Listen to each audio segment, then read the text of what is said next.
Hey guys, this is how to recover my Etoro account. So first thing that you will do is simply go to etoro.com and just simply click on login on the top right over here guys. Now guys, from here you should be able to see here forgot a password. So just simply click on this one. And now from here, just simply provide your email address over here guys.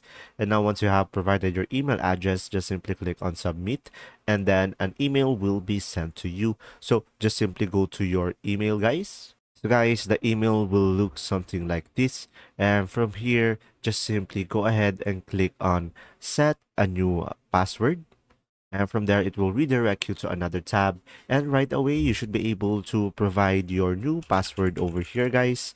And after that, once you have provided your new password, you can just simply click on submit over here and make sure you meet the requirements. And from there, guys, you should be able to change your password successfully and you should be able to recover your account. So just simply click on login over here and just simply log in into your account and you should be able to fix the issue. There you go. See ya.